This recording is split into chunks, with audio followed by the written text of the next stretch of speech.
मोदी सरकारच्या पापाचा घडा आता भरत आलेला आहे. अरे, गेल्या 20 दिवसांपासून लेकरांच्या भविष्याची चिंता करत उपोषण करणाऱ्या सोनम वांगचुक सराला तुम्ही सकाळी 7 वाजता येऊन चोरासारखं उचलून नेलं. काय गुन्हा होता त्यांचा? संवैधानिक मार्गाने असणारं आंदोलन चालू होतं का? तुमच्या विरुद्ध कुणी बोलू नये का? विरोधक या देशात राहूच नये का?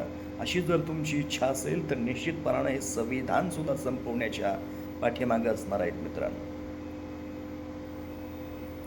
अरे, या मोदी सरकारने त्यांच्या विरुद्ध उभा राहिलेलं प्रत्येक आंदोलन चिरडण्याचा प्रयत्न केलेला आहे.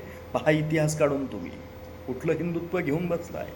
या देशाची सर्वात मोठी असणारी अस्मिता श्रीरामप्रभूच्या मंदिर सुद्धा या लोकांनी ठेवलं नाही तर कशाचे आलं हिंदुत्व? माझं त्या तमाम अंधभक्तांना सुद्धा सांगणं आहे की अरे, तुम्ही खऱ्याला खरं बोलायचं शिका. 20-22 विद्यार्थ्यांनी या नीटचा पेपर फुटलावून असणारी आत्महत्या केली. त्याच्या विरुद्ध कुणी बोलायला तयार नाही. आणि कुणी संवैधानिक मार्गाने उपोषण करत असेल तर त्याचं उपोषण चिरडण्याचा प्रयत्न करताय का? मला बोलण्याचा अधिकार नाही, आंदोलन करण्याचा अधिकार नाही. अरे, मी तर म्हणेल महात्मा गांधी ज्यावेळेस उपोषण करायचे त्यावेळेस इंग्रजसुद्धा त्यांची दखल घ्यायची. परंतु इंग्रजांपेक्षा असणारं बत्तर सरकार निघालेलं आहे. त्याची कुठलीही विचारपूस केली नाही. सरकारचा एकही प्रतिनिधी त्या ठिकाणी आला नाही. आणि असे पोलिस साध्या गणवेशात धाडून असणारं किडनॅप केल्यासारखं तुम्ही त्यांना उचलून नेलं. तिथल्या विद्यार्थ्यांना लाठ्याखाट्या घातल्या. कुठल्या लोकशाहीत बसताय?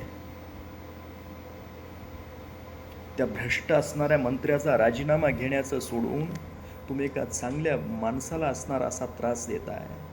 निश्चितपणाने तुमच्या ह्या अधोगतीचे असणारे लक्षणं आहेत. या देशातील प्रत्येकाने, युवकांनी, प्रत्येक व्यक्तीने असणाऱ्या यांच्या विरुद्ध पेटून उठलंच पाहिजे.